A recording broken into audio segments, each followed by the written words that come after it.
this is Janet Diane Moria Swerdlow with another edition of Healthy Living for Expansions.com. Today I'm going to show you how to make a fun dish. It's called a cheese torta. So we're going to start with layering. Well, first of all, this is a half a cup of chopped artichokes. So that's going to go into my bowl. I have a half a cup of chopped organic sun-dried tomatoes that were preserved in oil. That goes into my bowl. I have 1/2 cup chopped of cilantro. Now if you remember, cilantro is good for drawing out heavy metals out of your body. That's going to go in. And then I have some pesto. And I'm just going to put in a couple tablespoons of this. And I'm going to mix it all together. And this is going to go in between the layers of our cheese torta. This is a no-bake, easy thing to do. It's fun to do for guests or take to a party. All right, now let's set this aside and we're going to look at our pan. Now I have a loaf pan here. And of course you can do any kind of pan that you want. Use your imagination. Don't go out and buy one. I have lined it with my clear plastic wrap. And then, to give it a really interesting look, I have some cheesecloth here that you can buy in most supermarkets. And I've cut out a piece, and you make it damp, so I've run it under some water. So let's put it this way. This is going to give your torta an interesting look when you unmold it. So this is going to go down here. And then, this has been dampened, remember. Now, I'm going to use my Cuisinart, which is the easiest way to do it. If you don't have a food processor, you can do it in a bowl or with a mixer. I'm using this blade. And I have here 1 cup of cheese, ricotta cheese. I'll show you the package. There you go. Full fat, of course. I have 4 ounces or half a bar of the cream cheese. So that's going to go in. I have a 1/4 cup of grated pecorino romano.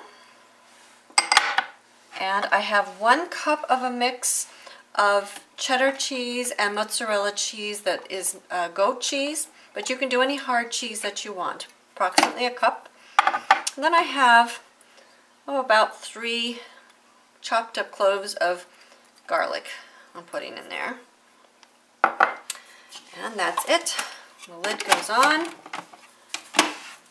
And we plug this in. We mix this together.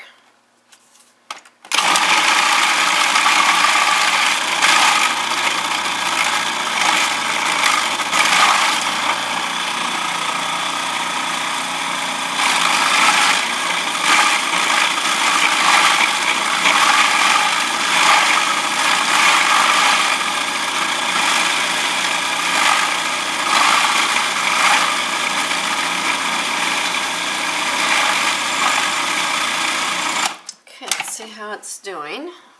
Yeah, that cream cheese is still pretty hard in there. I want to make it nice and soft.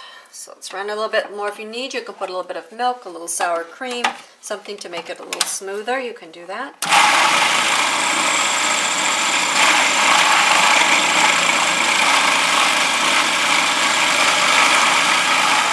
Okay. Let's see how it's doing now. Oh yeah, that looks nice. Nice and smooth. So, my spatula is caught on my...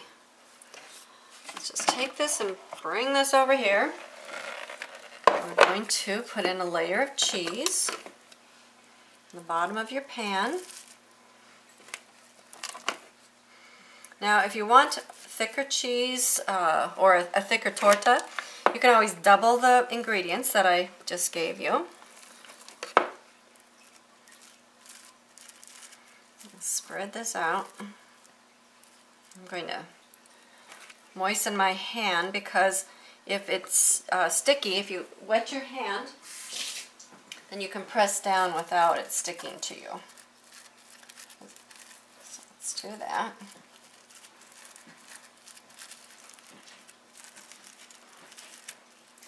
And even it out a little bit.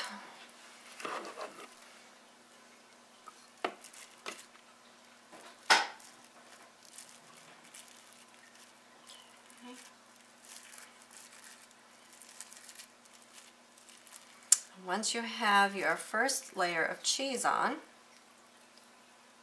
then we're going to take the filling and put that on top.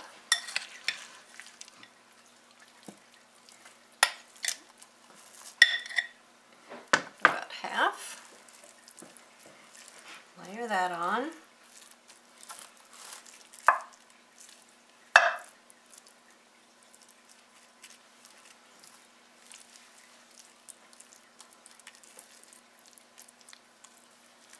And then we'll take some more cheese and put that on.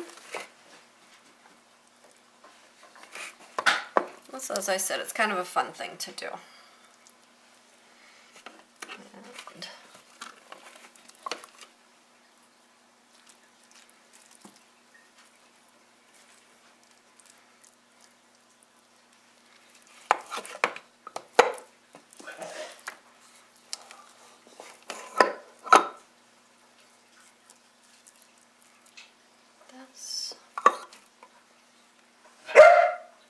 sounds like the dogs are barking. I guess they're all excited because I'm making the cheese torta. And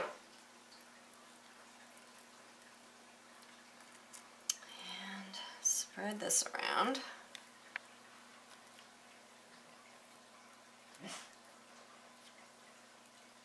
Alright, so we've got that spread around. Now we'll put the last bit of the filling on top. And like I said, if you want it to be thicker, you can double the cheese. And this will be our bottom layer.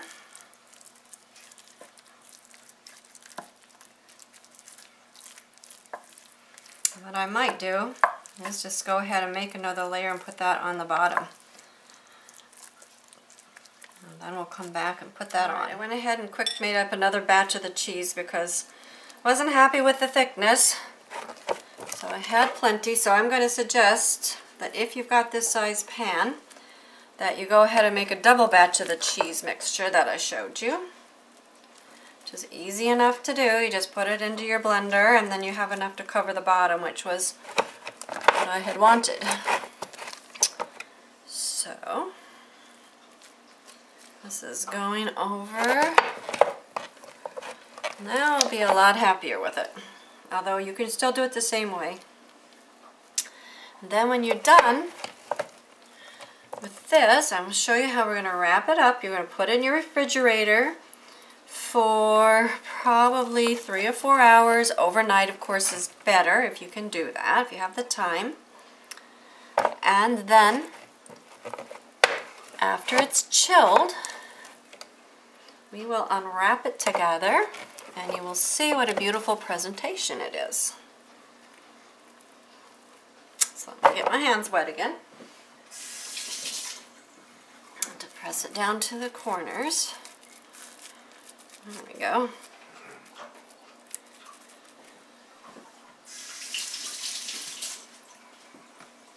And now we're going to take the cheesecloth and put it over. This, of course, won't be seen because we're going to invert it onto a plate. Okay, and just kind of push it down. And it's going to go into the refrigerator, and we'll come back about 4 hours later, and we're going to take a look at it. Okay, so I've taken this out of the refrigerator. This has been in there for about 4 hours. And it's going to be a really nice presentation.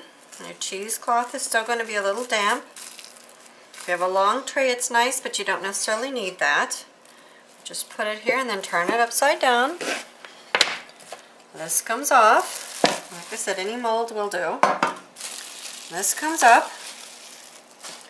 And this comes off, and you can see on the top of it, if you look closely, how nice that the decoration looks. And then you can see the layer. There's 2 layers in there. And then if you want, you can decorate it with any of your sun-dried tomatoes, your artichoke hearts, a little bit of your cilantro, anything you want to kind of put a touch on. So here's just a couple, just so you can get an idea to see how nice that looks. There's a couple little sun-dried tomato pieces, and there's an artichoke. I'll just put that in the middle. Heart, put a little bit of the artichoke heart, there's a couple of them. And then I have a couple pieces of cilantro, and just kind of, you know, like I said, do whatever you want, but it just kind of gives it a nice finished look. And you set that on for your party, and then you can just cut it with your knife. You can make slices, just dip it. It's good with vegetables, it's good with crackers, it's good by itself, it's good on bread. So whatever it is that you like. So anyway, I hope you enjoyed this edition of Healthy Living for Expansions.com. Janet Diane Moria, Swerdlow. Bye-bye.